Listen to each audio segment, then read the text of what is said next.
Não, estava falando que, na verdade, o pretencioso ou despretensioso foto em casa surge justo nesse período de que a gente está de quarentena e o motivo pelo qual é o coronavírus.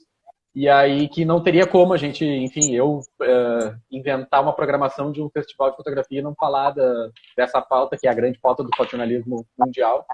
E aí que, enfim, fazendo já as apresentações, assim, introduzindo o nosso convidado internacional de hoje, diretamente da Alemanha, falar que, enfim, eu trabalhei com o Pedro no fotojornalismo ainda lá no Rio Grande do Sul, no Jornal Correio do Povo, a gente se conheceu lá.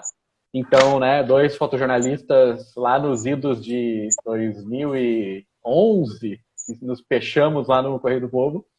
E aí depois cada um foi seguindo um caminho distinto. Assim, o Pedro ainda trabalhou com fotojornalismo no governo do estado, né? Fotojornalismo mais político, assim. E aí depois chegou um momento em que, enfim, o Pedro vai nos contar agora por que decidiu deixar um pouco a rua e o fotojornalismo de ação, mesmo de produção, para ir para uma outra parte importante do fotojornalismo, que é a parte de edição, assim, né? E aí também fazendo eco um pouco a conversa que a gente teve há poucos dias com o Júlio Cordeiro, que está chegando aqui, ó, já viu o nome do Júlio por aqui, e em que a gente falava exatamente isso, assim, né? Esse processo de se servir do fotojornalismo, enfim, do aprendizado que tem no fotojornalismo para exercer a função desde o outro lado do balcão que a gente brinca, né? Que é da parte de edição. Enfim, boa noite, Pedro. Conta para nós como é que foi isso para ti. Bom, boa noite. Primeiro, valeu, Bruno, pelo convite aí e pela iniciativa. Com certeza a gente tem que conversar sobre fotografia. Eu acho que hoje em dia esse é o mais importante, assim. A gente faz foto demais, mas a gente não senta para conversar, discutir elas e realmente pensar no que está acontecendo, no que a gente fez, no que a gente produziu, no que os outros estão produzindo. Então, por isso que eu acho legal toda a parte teórica da fotografia. E vamos lá. Bom, como tu disse, eu comecei no fotojornalismo desde a faculdade, com meu professor, meu orientador, o Elcio Sempé, que primeiro me levou para um estágio de fotografia na Câmara Municipal, depois, assim que eu me formei, eu entrei para o Rei do Povo, eu fiquei lá acho que 2 anos, acho que não foi, acho que 3, na verdade, não sei direito. Depois fui para o governo do estado, fiquei por 1 ano, e aí a minha vida deu uma mudança total. Já no final do meu tempo no Brasil, eu comecei meu mestrado na Unicinos, estudando comunicação, mas sempre com foco em imagem. E aí a minha esposa recebeu uma proposta para vir para a Alemanha e a gente juntou todas nossas coisas e veio. Nessa época ainda eu era muito ligado ao fotojornalismo raiz, assim, de querer fotografar o tempo todo, de estar com a câmera na mão. Mas foi durante essa mudança, assim, mais pro final de carreira, que eu comecei a me identificar um pouco mais com a edição, assim. E sempre observando o trabalho dos meus colegas, dos outros, e eu sempre tive essa pulguinha atrás da orelha em pensar os processos criativos da fotografia e como a gente faz para editar uma imagem, o que faz a gente tirar uma foto, todas essas nuances. Uhum. E aí, na Alemanha aqui, eu já conhecia a EPA, né? A EPA, na verdade, é European Press Photo Agency. E eu sabia que eles tinham uma sede em Frankfurt, que é perto de onde eu morava. Na verdade, eu estava num período de transição na minha vida, eu fui aceito para um workshop de fotojornalismo da Seven, a agência de fotografia, com o Ed Cash em Barcelona. E eu fui fazer esse workshop, e lá eu já estava nesse processo de mudança, e lá foi a gota d'água para mim de querer pensar mais na fotografia, e eu me senti mais feliz olhando o trabalho dos outros do que mostrando o meu próprio trabalho. E conversando sobre a fotografia dos outros do que a minha própria produção. Eu acho que, para mim, eu acho que eu sempre fui um fotojornalista meia boca, na verdade. Modesto, está sendo modesto. Mas aí eu saí desse workshop decidido que eu ia tentar alguma coisa com edição de fotografia. E aí eu mandei um e-mail despretensioso para essa agência, perguntando se eles precisavam de um editor, que eu era fotógrafo, que eu nunca tinha sido editor, tinha algumas poucas experiências no Brasil. Meu mestrado basicamente foi com edição de fotografia, mas mais relacionado a breaking news e como a fotografia de celular estava influenciando, e ainda influencia, né, o processo de breaking news do fotojornalista. E eu mandei um e-mail me oferecendo, e essa deu certo. Na minha procura por emprego na Europa foi 100% de sorte, assim, 100% de acerto. E aí, em 2015, eu me mudei para a Alemanha em 2014, final de 2014. E em maio, eu mandei esse e-mail, e em junho eu estava começando na EPA como editor, né? E aí foi isso. Na medida que eu fui avançando nesses meus anos, desde 2015 para cá, isso é uma coisa que eu sempre falo. Antes eu tinha uma vontade muito grande de pegar a câmera e sair fotografar tudo que eu queria. E na medida que eu fui me envolvendo mais com edição, essa vontade foi passando, e eu comecei a ficar mais relacionado com a fotografia de um outro jeito, que é dos bastidores, assim, de pensar a fotografia, de conversar com os fotógrafos, de dar a minha pouca experiência que eu tinha, mas mesmo assim eu tinha experiência, né, em fotojornalismo. E é isso, acho que e foi em 2017 que eu vendi todos os meus equipamentos aqui que eu tinha, e eu não tenho mais uma DSLR ou uma mirrorless ou uma câmera toda top, porque eu acho que eu não preciso. Eu acho que eu me sinto melhor. Eu acho que eu posso contribuir mais para a fotografia sendo editor do que sendo fotógrafo hoje. Acho que isso é o mais importante. E para ti, e aí falando sobre, a gente falou um pouco, o Júlio falou um pouco, né, já que, enfim, o exemplo recente dessa semana de conversa, dessa mudança, dessa migração de passar a editar o trabalho dos outros e colocar ali lógica, narrativa, sacrificar foto, valorizar melhor outras fotos, enfim, para ti foi tranquilo esse processo? Assim, o que muda na cabeça do profissional? Assim? Muda muito. Na verdade, a gente tem que entender que fotógrafo é um ser muito vaidoso, né? No nosso trabalho a gente fala que são os prima-donas, assim. Mas é isso. Então, mas do pouco da live que eu vi do Júlio, que depois eu tive que dormir porque ficou tarde aqui, ele fala disso, né? E isso é bem isso. Às vezes a foto que tu acha que tu faz, que tu acha que é a mais foda, mais a fuder, que é a foto que mais, na verdade, pro editor é a que menos importa. Então, tem um processo diferente que tu aprende, que tu te põe sempre tem que te pôr nos dois lados. E sendo fotógrafo, acho que é uma boa experiência, porque tu sabe como é estar do outro lado, o lado de fazer a foto. do que também tu sabe como agora tá do lado do editor. Então, tu entende um pouco mais quando tua foto é recusada. E essa questão de narrativa vem com o tempo, assim. Eu acho que existem várias fórmulas e cada editor tem a sua, eu acho.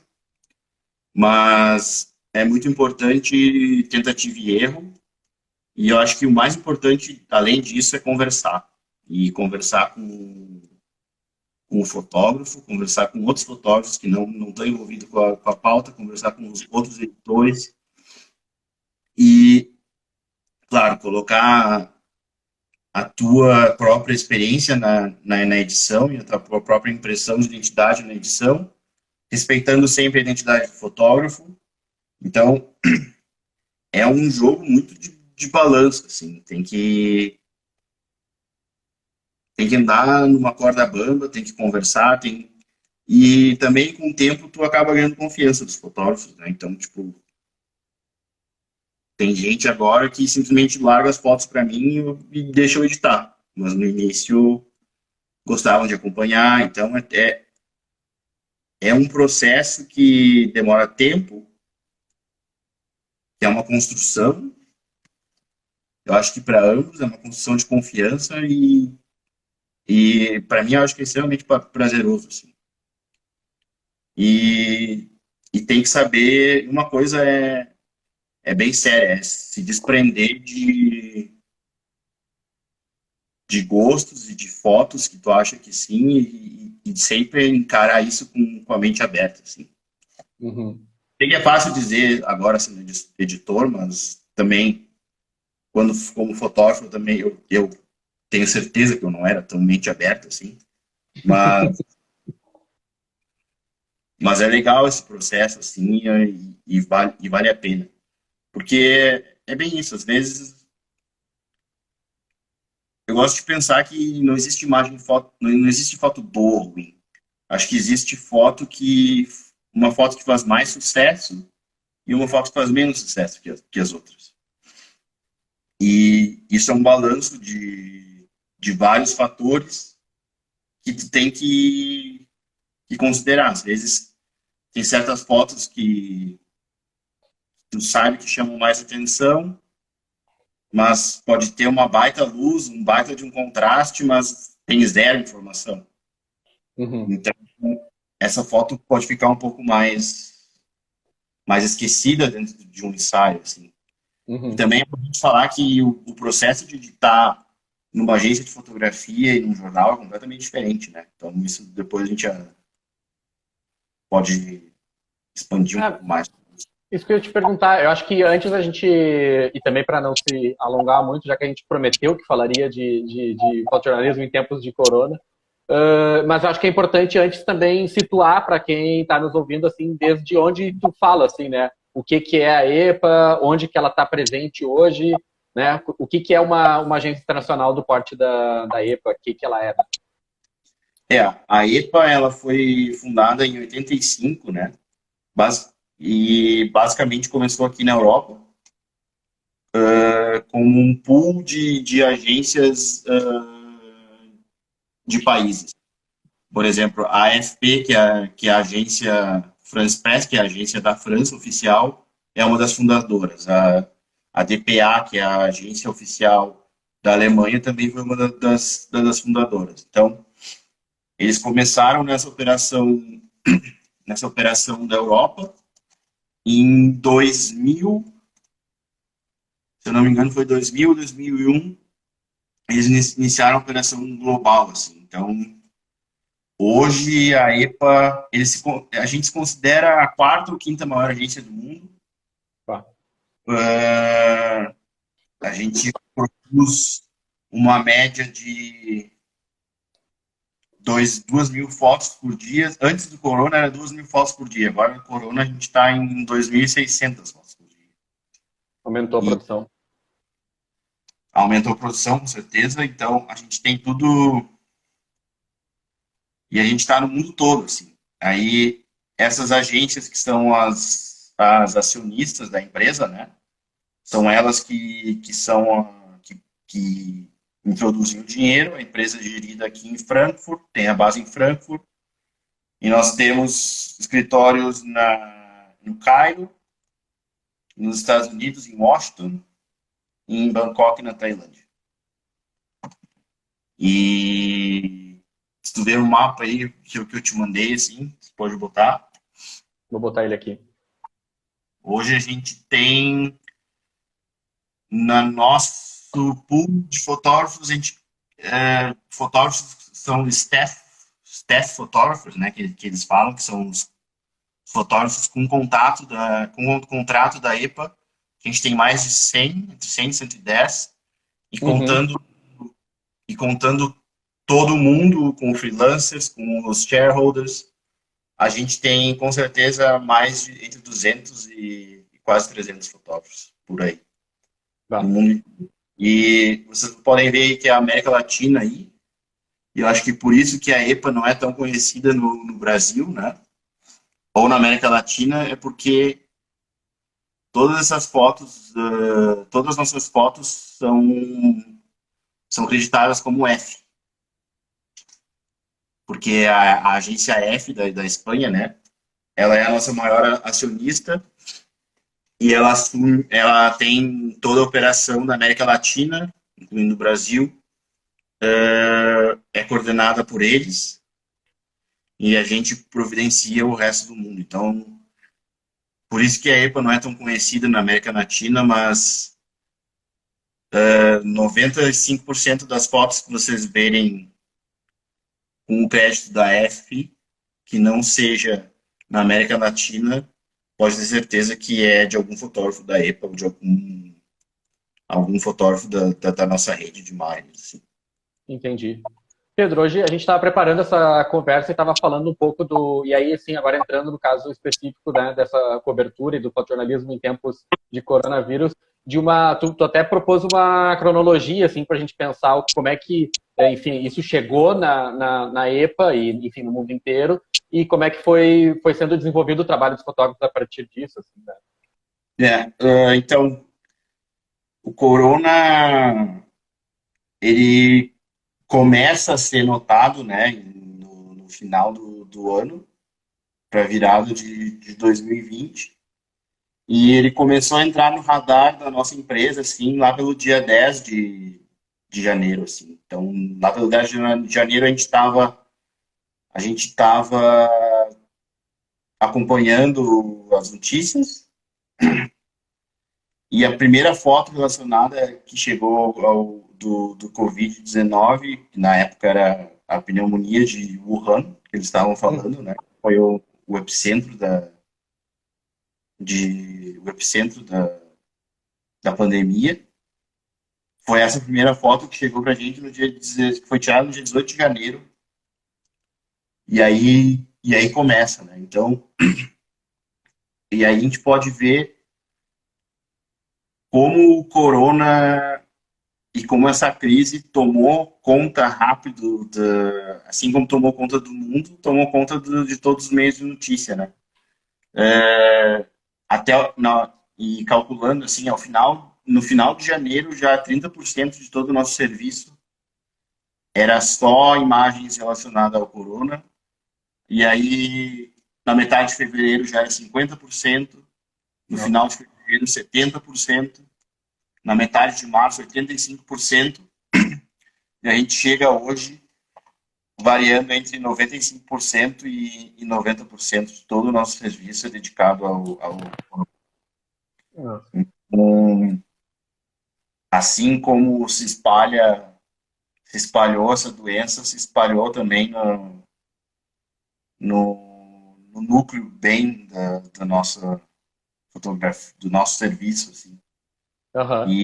E agora a gente também teve um grande aumento de imagem, né? Como eu disse, nossa média diária era 2.000 fotos, agora está entre 2.600, 2.400 fotos. E na medida que todos os eventos foram cancelados, tudo é relacionado ao coronavírus e essa cobertura. Assim. Uhum.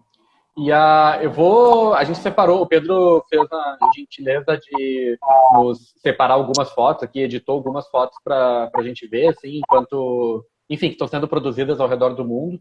E enquanto eu vou mostrando elas, eu vou deixar rapidamente aqui um slideshow passando elas. Eu queria que tu falasse um pouco, Pedro, enfim, desde que começou e os fotógrafos começaram a trabalhar nisso, como é que está sendo o desafio desses profissionais todos que estão aí na rua, né? Como é que está sendo acompanhar esses deslocamentos e a função mesmo de rotina do trabalho e, ao mesmo tempo, o desafio de, enquanto agência, estar produzindo conteúdo relevante, conteúdo inovador, saindo da mesmice e fazendo coisas que, enfim, coisas que vão chamar atenção também no momento em que está todo mundo chamando atenção para isso, no momento que daqui a pouco a gente também já está saturado das mesmas fotos de pessoas usando máscara. Como é que também se produz conteúdo nesse momento, assim, seja do ponto de vista de desafio, de estar no front no momento difícil, né, uma constante guerra contra um inimigo invisível, mas também de estar buscando soluções visuais e histórias e contextos que chamem atenção, que são inovadores, para tentar também entrar no mercado editorial e ser relevante no mundo. Assim, né? Vou passando algumas fotos aí. Acho que é importante também destacar a diferença, né, de uma agência mundial, né, de fotografia, porque a gente é uma prestadora de serviços para jornais locais. Então, a gente tem... Os nossos clientes são desde um jornal pequenininho na Tailândia até o New York Times, o The Guardian. Então, a gente tem que abastecer todos esses mercados. Os mercados nacionais, os mercados do continente e os mercados mundiais. Então, a nossa operação se divide em regiões, em países específicos, e a gente vai atuando acima disso. Então, o que há 2 meses atrás, essas fotos de máscara podem ser muito ruins e corriqueiras e já ser muito do mesmo para o pessoal da Ásia, essa foto é novidade agora para o pessoal que está cobrindo isso na África, que recém está começando, está no início dessa pandemia assim, da cobertura. Então, esse desafio diário assim, de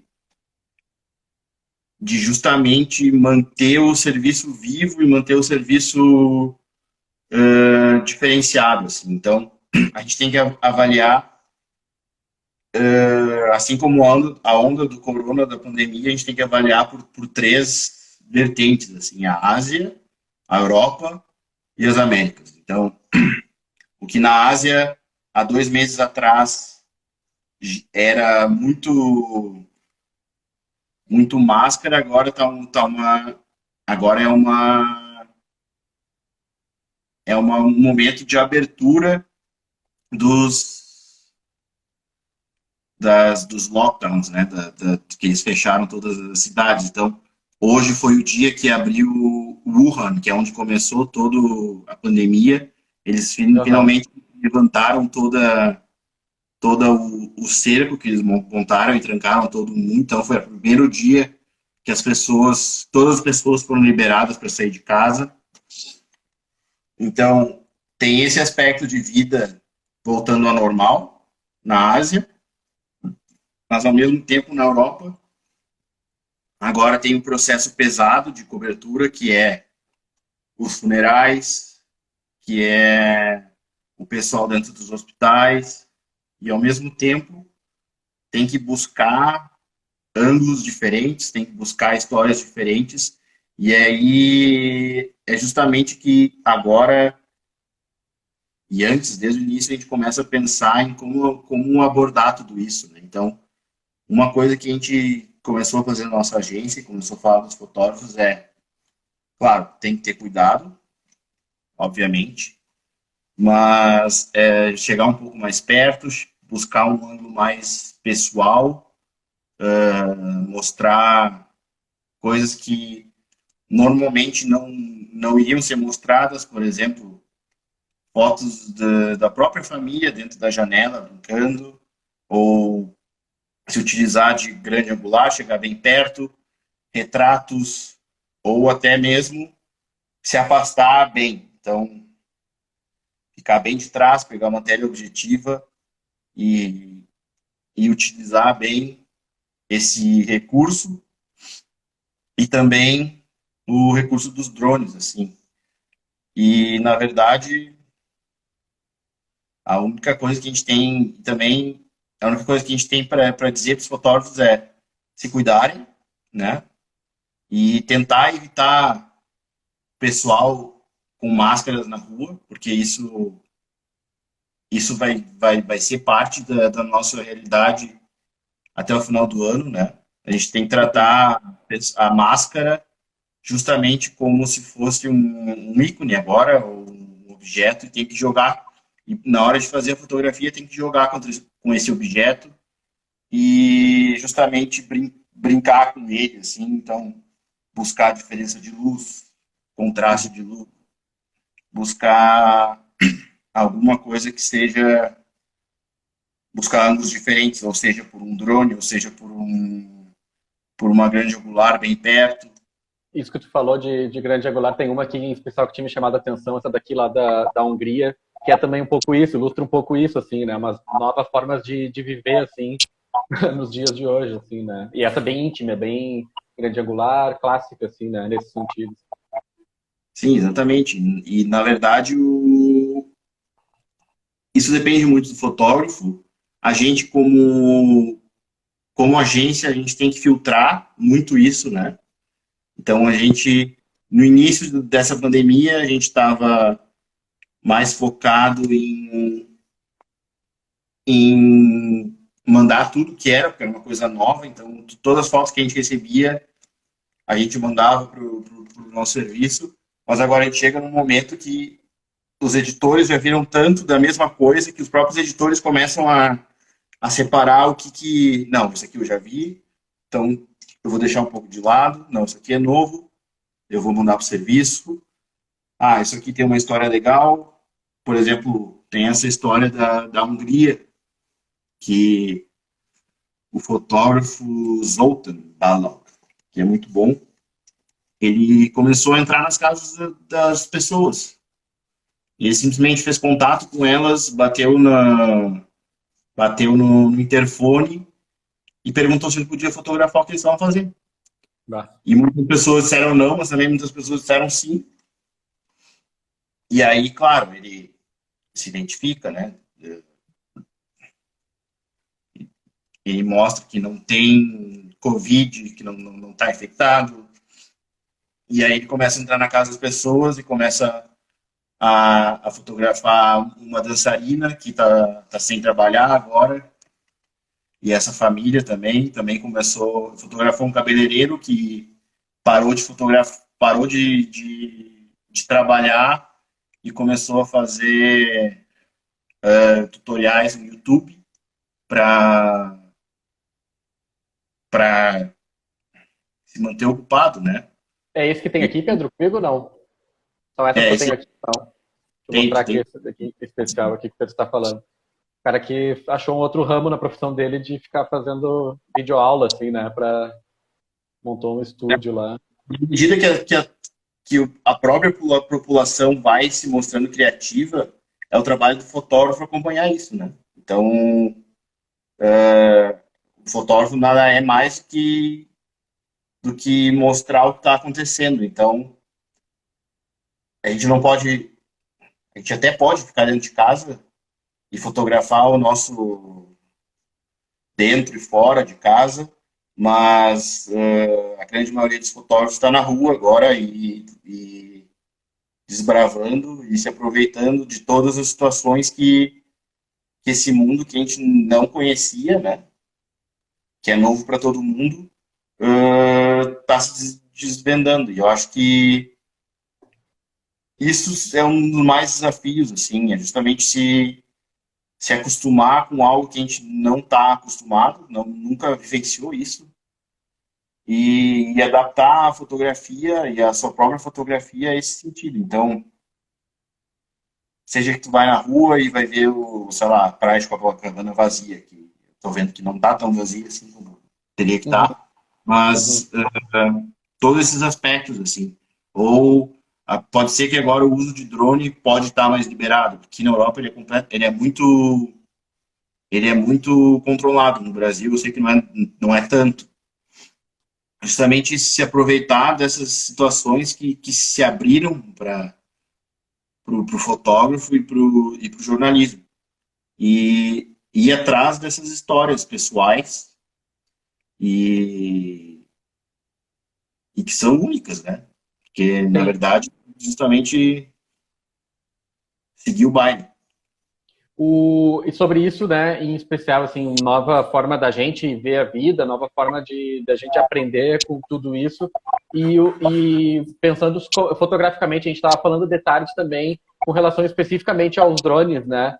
O quanto sei lá, a gente estava pensando assim, alto, que daqui a 2 anos, daqui a 5 anos, a gente vai lembrar do ano de 2020, né? Do primeiro semestre de 2020, assim esperamos que não se prolongue tanto assim no ano, mas vai lembrar desse período histórico que a gente está vivendo e pensar nas fotos que foram produzidas nessa época. E sem dúvida, assim, uma das imagens, enfim, o que vai estar no nosso imaginário, assim, eu fico pensando, é muito a força que tem essas fotografias de cidade vazia, assim, né? De cidade sem pessoas, assim, né? De pontos turísticos sem pessoas, né? Tu ir para os cartões postais do mundo e não ver ninguém. E é isso que tu fala das imagens de drone, assim. Tu acha que como é que vocês estão vendo isso que está vindo de fotógrafos, assim? E o que tu pensa sobre isso? Assim, tu acha que vai ser por aí assim uma revolução no nosso imaginário visual pensar no corona e lembrar dessas imagens aéreas? Eu acho que primeiro acho que a gente tem que tratar o drone eu acho que não como uma solução, mas como algo para completar a cobertura, né?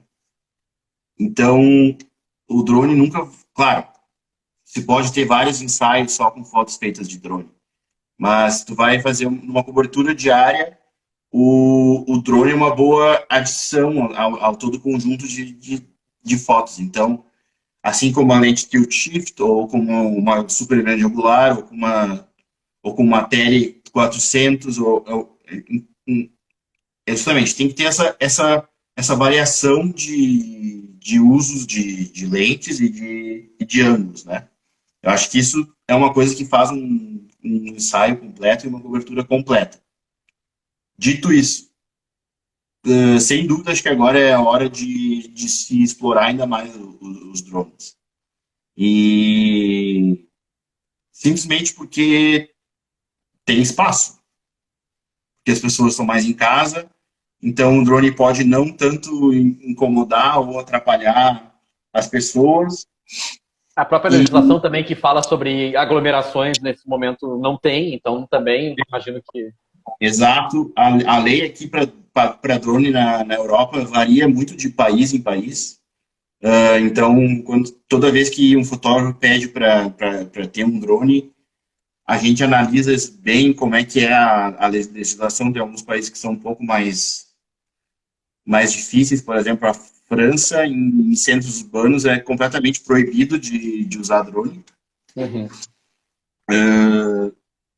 Mas já na Alemanha é um pouco diferente, mas os países do leste europeu também, então varia de país em país. E justamente se aproveitar, por exemplo, agora o fotógrafo tem, como a cobertura está muito concentrada num tema só, e esse vai ser esse tema, então os fotógrafos eles vão ter tempo, e eles vão ter oportunidades para utilizar. Então, talvez alguns fotógrafos nunca tenham tido tempo de fotografar um amanhecer da manhã na cidade deles, ou no interior da cidade deles, ou o sol subindo, e essa luz é perfeita, assim, ou um entardecer, alguma coisa assim, ou a luz dura do meio-dia. Se aproveitar desses horários e dessas oportunidades que agora se apresentam, assim, para eles, e claro, essa visão do drone, ela é única, né? e sem dúvida tem que ser explorada. E até essa foto do André Penner que rolou no Washington Post. Deixa eu trocar para ela aqui. Na verdade, essa aí é exatamente o momento perfeito, assim. Engraçado que essa foto, a nossa agência estava do lado, assim, também com um drone fotografando. E a gente tem uma foto muito parecida também, mas o André foi feliz na composição e com certeza, e isso é o que impacta, né? Tipo, centenas de covas rasas e meio que esperando o que tá por vir, assim. Então, com certeza, essa foto com... Eu até tenho a foto aqui, peraí. A foto de baixo. Enquanto isso, deixa eu aproveitar, enquanto o Pedro vai procurando essa foto, aproveitar para convocá-los e convocá-las a enviar perguntas. Eu vi que o Del Rodrigues, o Wolf, que nos brinda com a sua presença e companhia aqui, também mandou pergunta. Como elas ainda não estão diretamente relacionadas com o assunto corona, mas, enfim, vão ser respondidas, são relevantes e vão ser respondidas, eu estou deixando ela um pouco de lado, só para a gente primeiro fechar um pouco essa questão da cobertura do corona, antes de colocar elas aqui para o Pedro responder. Assim, falam mais de mercado, né? Enfim, acho que é importante aproveitar o Pedro aqui também para dar esse parecer dele, mas só primeiro fechar a pauta coronavírus, depois a gente coloca elas na roda aqui. Claro. Enviei para produção aí, para Grace. Cadê a produção? Foi enviado para ti aí a imagem, acho que no WhatsApp, no Facebook. No Face. Me manda aí, me encaminha aí, por favor, ali no web WhatsApp, que daí eu mostro aqui. A gente estava vendo a versão dessa foto desde o drone, deixa eu voltar para ela aqui. A foto do André Penner. E aí, dessa mesma situação, o Pedro quer mostrar também como é que foi feita do chão. É isso? Tu tem as outras fotos do nosso ângulo, que é um pouco mais de lado também. Tenho aqui, ó, o que a EPA produziu. Deixa eu achar elas aqui, ó. Aqui, ó. Deixa eu virar aqui. Essa daqui é uma delas. E a outra é essa daqui. Essa aqui bem um plongezão, assim, né? Sim, e dá para ver que a luz dura tá um pouco... Podia estar um pouquinho mais saturada, para o meu gosto, essa foto. Mas, justamente, então, tipo... E essa foto é exatamente no mesmo lugar da foto da capa do Washington Post. Então,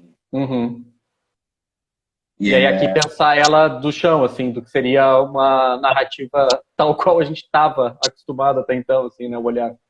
Se tu vê essa foto do chão, ela não tem 40, não tem metade do impacto que tem a foto de cima. Né? Então, é justamente isso. E o drone hoje proporciona as imagens que a gente talvez não consiga ver a olho nu, a gente consegue imaginar e a gente consegue realizar essa foto com o recurso do drone, assim. E justamente, o drone é exatamente um recurso, né?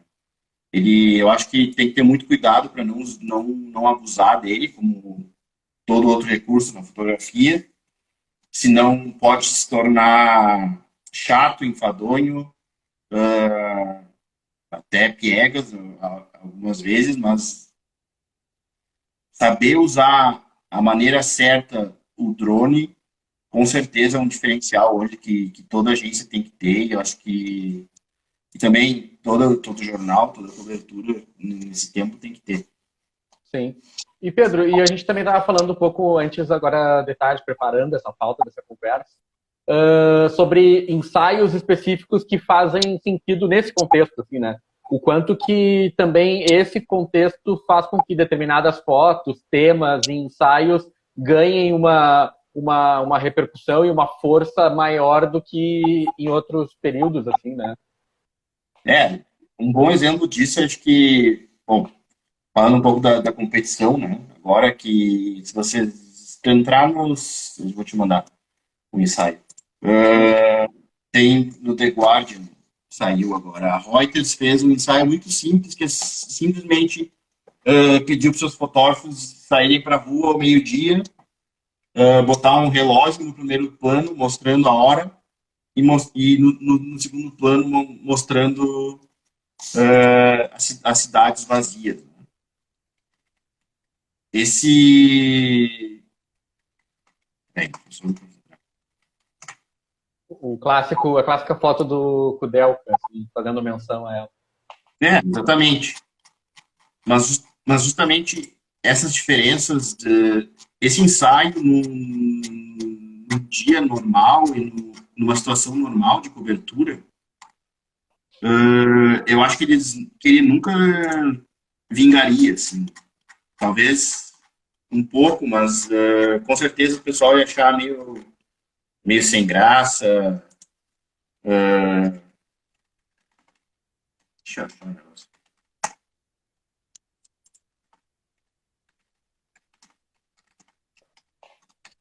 Aí, ó, estão entrando perguntas, uma atrás da outra aqui. Agora fiz o convite e as perguntas começaram a aparecer aqui, ó. Pode deixar.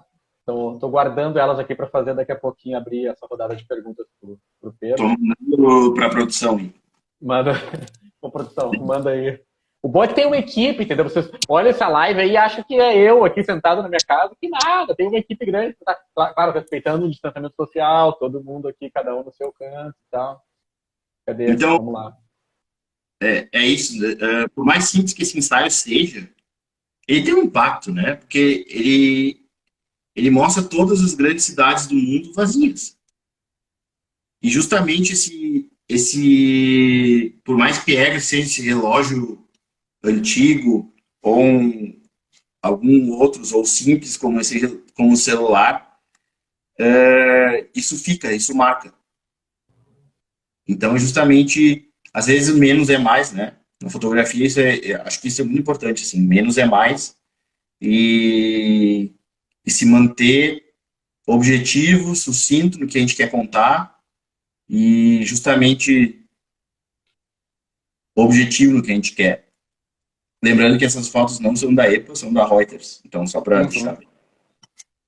E aí aqui o nosso colega brasileiro, Wesley Marcelino, fazendo a versão brazuca desse ensaio, assim, né? Fotógrafo da Reuters aqui no Brasil. Continuar vendo esse ensaio. Vai. Genial. Então, justamente, alguém tem que pensar nesse processo. E às vezes essa ideia pode partir de um fotógrafo, pode partir de um editor, pode partir de um jornalista, mas a gente chega a esse ponto principalmente sentando a bunda e conversando e discutindo como a gente vai enfrentar o corona, né, no jornalismo. E isso é um processo diário, assim, a nossa empresa, a gente tem reuniões semanais, a gente está todo dia conversando, então isso é justamente importante, assim, os fotógrafos estão em contato com a gente direto, então pelo menos isso dá um alívio, assim, porque uma coisa que o corona fez foi justamente incitar a conversa, assim, entre os fotojornalistas, e justamente pensar no que está fazendo e pensar como retratar esse momento, né? Uma coisa, só para a gente encerrar, assim, em função até do tempo, já é 15 para as 8, eu vou fazer só mais uma última provocação ainda sobre o corona e depois a gente responde aqui as perguntas que apareceram. Eu acho que vale pontuar isso que a gente também falou, detalhe, Pedro, a coisa do freelancer, assim, né? O quanto que o fotojornalista, ok, de um veículo, em todos, na verdade, de uma maneira geral, mas o quanto que, no caso dos freelancers também, isso acaba impactando ainda mais, né, em função de todo o mercado, da situação de concorrência pelas fotos e de que as fotos mais relevantes estão cada vez, com elas, assim, o ônus é expor o fotógrafo a riscos cada vez maiores também para obter elas, e ao mesmo tempo tem o mercado apertando ele, ou seja, ele não está afiliado a nenhuma empresa e tem que correr atrás para conseguir se mostrar relevante. Isso isso é muito importante, assim, porque a gente, acho que nenhuma empresa hoje sobrevive sem, nenhuma grande agência sobrevive sem os freelancers, né? E assim como o Corona afetou financeiramente todo mundo e mercados, tipo, o jornalismo não é exceção, então tem que segurar os gastos, né? Infelizmente sempre os primeiros que são afetados são os freelancers. E aí tem uma dualidade incrível que é se o cara não está na rua, ele não vai fotografar, então ele não vai ganhar dinheiro, assim. Então, por isso que a gente, na nossa empresa, tenta valorizar os nossos freelancers ao máximo, né? E justamente valorizar, não só dando trabalho, mas valorizar dando cobertura para eles, porque isso é uma guerra que a gente não vê, né? Até tava falando com outro fotógrafo nosso que já cobriu duas guerras no Oriente Médio. Ele falou que ele não tem medo da guerra, ele não tinha medo de cobrir uma guerra, mas ele está com medo de cobrir o corona, porque ele não vê. Ele justamente ele não consegue ver o que ele está cobrindo. Ele pode ser infectado a qualquer momento. Eles estão literalmente quem está na rua, pelo menos aqui na Europa, na América Latina não está tanto ainda, mas quem está na Espanha, quem está na França, quem está na Alemanha aqui, quem está na Itália, eles estão na linha de frente. Então, tem que justamente ter o cuidado com a vida própria, o cuidado com a vida dos outros, porque a pessoa pode estar infectada, ele pode ser um transmissor do vírus, e ao mesmo tempo cuidado com a sua arte, né, com fazer e sobreviver. Então, são vários dilemas que os fotógrafos têm e é algo muito difícil de encarar, assim. E, e posso ser sincero, vou ser sincero, eu tô até aliviado que eu não tô na linha de frente, fotografando mais, mas eu tenho todo o respeito, assim, pro pessoal que está fotografando. Eu acho que todo mundo que está na linha de frente são corajosos, heróis, e o grande desafio agora é se manter ético, saber dar o espaço entre uma fotografia e outra, saber manter um espaço, construir relações, construir confiança com as pessoas que estão se fotografadas e justamente conversar. Eu acho que o mais importante, assim, quem está cobrindo, acho que agora é um trabalho solitário, cada vez mais a fotografia, e conversar sobre a própria cobertura que está fazendo e se alimentar de fontes do mundo inteiro, porque agora todo mundo está produzindo isso, se alimentar como as pessoas cobriram o Ebola, por exemplo, como as pessoas cobriram as outras epidemias que aconteceram na Ásia Uhum. e justamente seguir em frente e se cuidar, acho que é o mais importante. E aí já, então respondendo a pergunta do Júlio aqui, ó, Júlio, teu ex-professor Júlio Cordeiro aqui, ó, de fotografia da PUC, tá te cutucando aqui, perguntando se de fato não dá nem um pouquinho de vontade de fotografar, nem vendo uma grande imagem no caminho de volta para casa, ele tá te perguntando. Não dá, não dá. Vou dizer por quê, assim, acho que uh, eu bot... quando a gente está fotografando, a gente tem hoje eu tenho mais medo do que adrenalina. E a fotografia te dá adrenalina quando está fotografando. É algo viciante. Eu, eu, felizmente, tenho outros vícios agora, que não é mais a fotografia e a adrenalina que a fotografia me dá, e justamente isso. Então, se eu já pensava duas vezes quando eu estava fotografando, agora eu penso 10 vezes se eu vou me meter numa feia dessa, assim. E, e justamente por esse sentimento, assim, eu acho que eu não tenho mais nada para contribuir fotografando do que já está sendo feito. Então, acho que a minha função hoje na fotografia é justamente de ser um curador, de dar sentido para essas imagens, dessas milhões de imagens que a gente vê todo dia, que a gente produz, de meio que ser um distribuidor e ressignificar tudo isso que a gente está vendo e, e dar uma voz para todos os olhares que a gente tem, sabe? Acho que Uhum.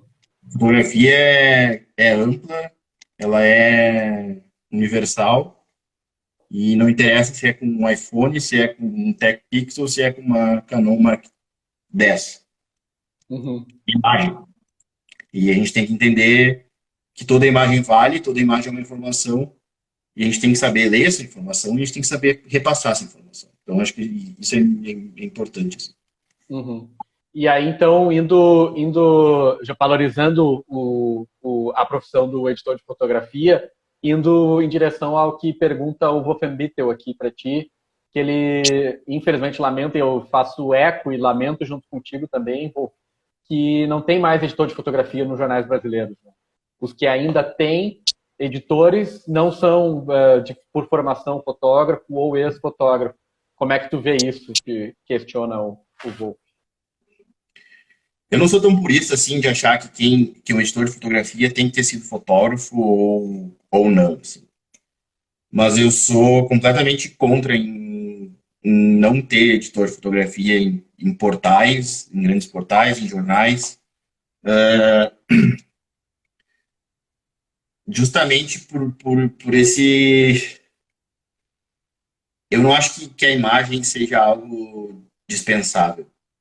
E eu também não acho que um jornalista ou um jornal que não tem um editor de fotografia específico ou alguém específico para cuidar só da imagem do jornal se beneficie disso. Mas é a realidade, assim, infelizmente não, o editor de fotografia ou ele é editor de fotografia e fotógrafo ao mesmo tempo, ou ele é só fotógrafo e aí dá pitacos na edição de fotografia. Mas o jornalismo hoje é justamente desse processo de. Se o repórter está lá, se existe um editor para editar um texto, por que não tem um editor para editar uma foto? É isso que a gente tem que se perguntar. Eu não consigo entender por que seja tão dispensável isso. As pessoas podem dizer, pela grande oferta que tem de imagens ou de dia, está mais fácil de editar. Mas eu acho que é justamente o contrário. Eu acho que os jornais, principalmente esses jornais que não têm editor de fotografia, eles basicamente, e isso é corriqueiro, eles têm a mesma capa que os concorrentes, que são as fotos de agência, então, justamente o editor de fotografia, ele vai buscar uma foto diferente. Claro, pode ter a coincidência de escolher a mesma foto que outros, mas se tendo um editor de fotografia, tem uma pessoa específica para pensar nisso. É justamente pensar no que ele quer informar e no que aonde ele quer chegar publicando essa foto. Então, mas a realidade é dura, assim. Sim. Graças a Deus, na Europa, que eu tenho que dizer que na Europa aqui não tem tanto, ainda a figura do editor de fotografia ainda é bastante presente aqui, nos grandes jornais, assim, pelo menos aqui na Alemanha, eu sei que na Inglaterra tem grandes equipes de edição, claro, não tão grandes quanto antes, mas mesmo assim ainda tem. Uhum. Mas conhecendo o Brasil e ter trabalhado aí, eu sei que isso infelizmente tá ficando escasso essa posição. Sim. Pedro, seguinte, ó, antes de encerrarmos, que a gente tem 5 minutos antes que o Zuckerberg nos derrube, a pergunta do Del Rodrigues aqui, ó, tem 2 minutos para responder. Ele está te perguntando aqui, ó, quais que são os caminhos para se tornar colaborador de uma agência? Difícil essa, hein? Em 2 minutos vai ser difícil responder. Não, eu acho que é consistência, no trabalho. Eu também sou coordenador das mídias sociais da EPA aqui, então todo dia eu recebo umas 10 pessoas me oferecendo milhões de imagens, não sei o que lá, mas, claro, eu acho que é muito difícil a pessoa ser contratada pela social media, justamente começando com pequenas agências, colaborando, tendo uma consistência no trabalho, desenvolver um olhar próprio. Claro, estar sempre presente onde está acontecendo notícia, ser visto, que é importante, por outros fotógrafos, fazer a tua imagem circular, seja por rede social, por uma publicação pequena, se inscrever em competições, fotografia. Eu acho que vai muito disso. Eu acho que se tornar notável, assim. Fazer com que as pessoas notem o teu trabalho. Hoje é importante ter seguidores, mas não, claro, não é importante ter 50 mil seguidores. O importante é ter uma base fiel de seguidores, desenvolver uma própria linguagem, uma fotografia própria e sempre olhar o que está sendo produzido. Eu acho que é isso. E não tentar fazer diferente. Não só tentar fazer diferente, mas seguir o que está sendo feito certo e seguir essas tendências e, aos poucos, tentando dar o seu próprio olhar, o seu próprio jeito, assim. E é assim que se vai, assim. E toda oportunidade que tem, aceitar as oportunidades que são oferecidas. Claro, ninguém vai trabalhar de graça, acho que não é isso, mas começar por baixo e ninguém vai se tornar um Maurício Lima de uma noite por dia. Né? Uhum. Então, demora e tem que subir a escadinha, eu acho. Tem que ir passo a passo. Grande, grande, grande Pedro Revillon. Um prazer gigantesco falar comigo. Já quero te agradecer porque, para quem não fez as contas ou para quem está com dificuldade de fazer as contas, agora é exatamente 2 minutos para 1h da manhã lá na Alemanha. Assim que o Pedro está falando baixo ali para não acordar a família e tumultuar a casa e ficou acordado até tarde para falar com a gente. Então, assim, ó, sem palavras para te agradecer, Peter. Foi demais. Eu acho que soma ainda mais a esse pretensioso festival. Amanhã fotografia esportiva com o Lucas Webel.